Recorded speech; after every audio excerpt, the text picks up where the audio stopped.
ghost story from India piece by piece. Why? To see exactly how horror is built, you know? How a story can masterfully build up that dread, clue by clue, all the way to that final chilling reveal. Now, we will absolutely get back to what this means, but for now, just let that phrase sink in. It's this single, terrifying clue right at the heart of the story we're about to jump into. Okay, so let's dive right in. Like any great horror story, this one kicks off with the perfect setting. You've got a new family, right?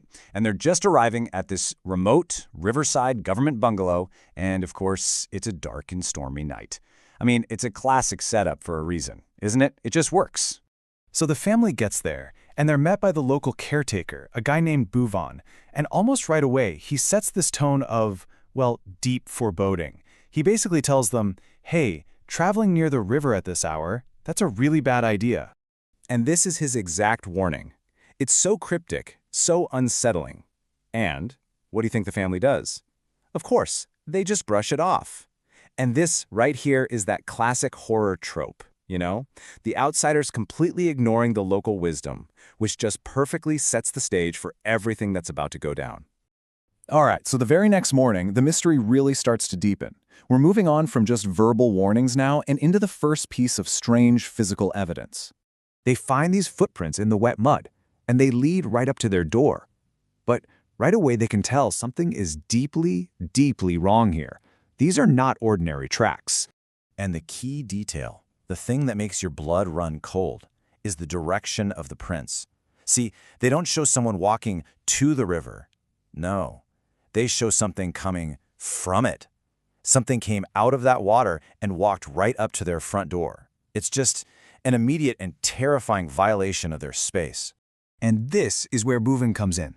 He delivers this absolutely terrifying explanation, connecting these weird tracks directly to something supernatural. Think about it. The logic is as simple as it is chilling. If your feet are on backwards, your footprints are going to point the wrong way. So, okay, the crucial point is now set in stone. Something unnatural is here. And now, the story shifts its focus. We zoom in on the family's daughter, a girl named Sugandha, and this fateful encounter she's about to have. So Sugandha gets sent to the market to buy some fish, and while she's walking, she sees another girl standing by the river's edge. This character just kind of appears out of nowhere, calling to her from the one place she was told explicitly to stay away from. And what's interesting is how the story describes her. It's very specific, and there's a good reason for that. The girl isn't shown as scary at all. In fact, she's enchanting, beautiful, mesmerizing. It's that classic supernatural lure, right? Drawing the victim in with something beautiful before revealing the true horror underneath. And then she makes this one single, very strange request. Now, it sounds innocent enough, but it's so important because it connects her directly to the river and introduces this key theme for the whole story: fish. So just as Sugandha is about to get closer, her sister calls out to her. And poof, in an instant, the girl is gone, vanished. This sudden disappearance is all the confirmation we need, right? This was no ordinary meeting. The supernatural is now making direct contact. And this is where we really start to build to the peak of the terror. That strange encounter might be over, but now Sugandha is walking home alone, after dark, and the real haunting is about to begin. The whole atmosphere just shifts completely. It's not just mysterious or kind of unsettling anymore. No, it becomes openly hostile. She can feel it. She's being followed, stalked by something she can't even see. And this part is just brilliant because it shows you exactly how horror escalates. The story starts attacking her senses one by one. First, there's this overpowering smell of rotting fish. Then, she feels a shadow walking right beside her, even though no one is there. And finally, she hears it, a disembodied voice whispering. And what do you think the voice says? It's the exact same demand that the girl by the river made. So now, the connection is undeniable, right? The beautiful girl and this terrifying invisible thing, they're one and the same. So she's terrified, she runs all the way home and basically collapses at the door, telling her family everything that happened. And what's their reaction? Her mother just dismisses it all, says it's a fantasy, that Bhuvan's scary stories have been putting ideas in her head. It's another one of those classic horror missteps, isn't it? The absolute refusal to believe the victim. And here we are. We've reached the climax of the story.